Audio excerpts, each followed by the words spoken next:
Hello mga ka-Lechoner, ako nga pala ngayon ay kukuha ng stick, magtutuhog ako ng manok. Bawat stick nga pala ay 4 pieces. Bagong ligot, bagong gising nga pala ako niyan. Kita niyo naman sa mata ko, mapungay pa. Yan o, pangalawang tuhog ko na yan. Mga ka-Lechoner, yan nga pala yung babaeng napakalikot at napakataray. At minsan nga pala mga ka-Lechoner, pag yan ay nagalit, nako, dragon yan. Pag yan ay nalibugan, sama ka na lang. Wala kang palag dyan. Biro lang mga ka-Lechoner. Yan nga pala, nakaapat na tuhog na nga pala ako yan. Naayos ko na lang. At mamaya, pwede ko na siya ilagay sa lechonan. Yan. Apat na siya. At yan nga pala, inaayos ko na. At ilalagay ko na siya sa salangan. Inaayos ko lang ang baga para maganda ang luto. Okay? You see that? Hindi, joke lang, biro lang. Yan na nga pala. At magsasalang pala ako ng 3. 4 sana yan. Kaso, wala eh. Wala nang laman yung freezer ko. Mamaya pa yung dating. Dahil mamaya pa ang dating, 7 muna ang salang ko ngayong maga.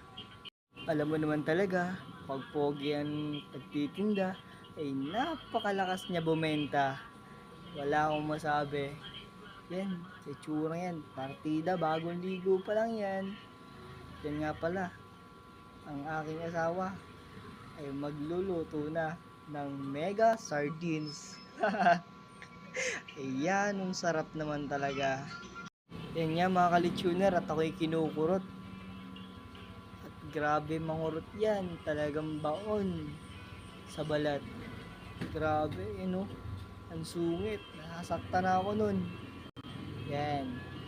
Nalagay ko na ulit yan, 3 lang yan mga ka-Lechoner. Yan na nga. Inaayos ko na yung baga. Yan.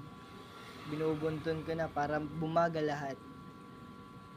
Yan, kita nyo naman. You see that? Okay, I see.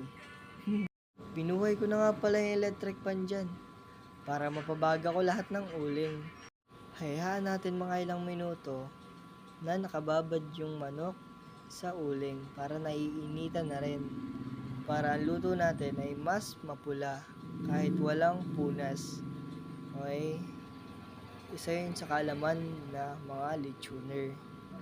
Yan nga ako at patuloy na hinahalo ang uling para mabilis mapabaga lahat. Sorry, nauutal na ako. Yan, tinututukan na nga pala. Yan.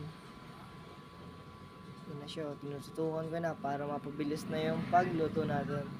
Kasi ang oras ng bukas dito is 10. At dito nyo nga pala ako matatagpuan sa Binangonan, Tatala Street. Yan, mga ka-Lechoner. Yan ya't patuloy ko pa rin hinahalo yung baga. At yan, si Mrs. nagwawalis. Ay napakasipag nga naman talaga. Kaso napakataray lang.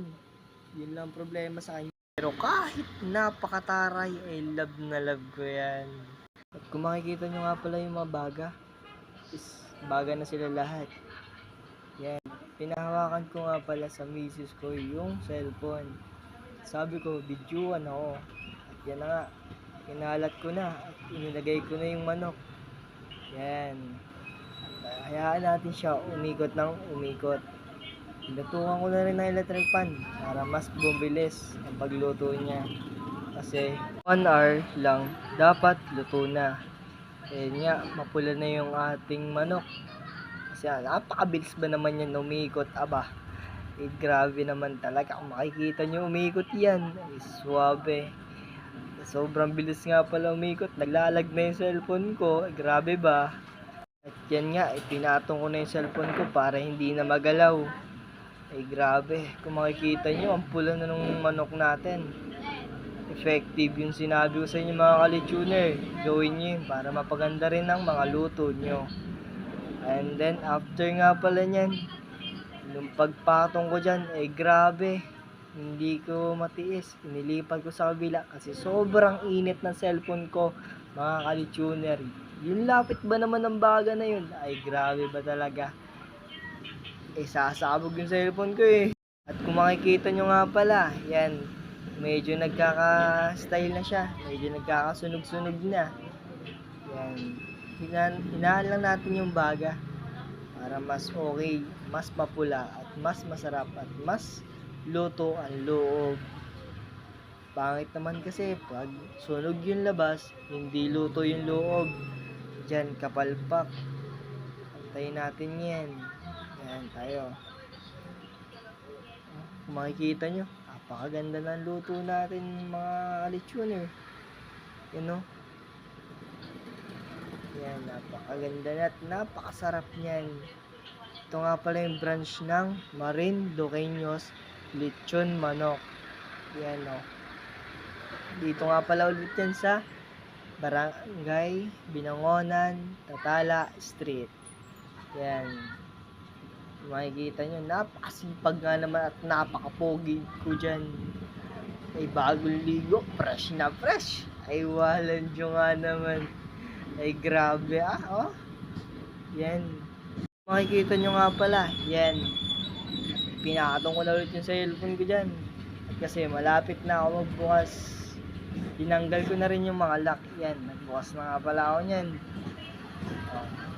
Dito lang yan sa may tulay ng Tatala. Terminal ng tricycle. Baba ng Tatala. Bungad lang to. Mga ka-lechoner. Napakasarap ng lechon ko.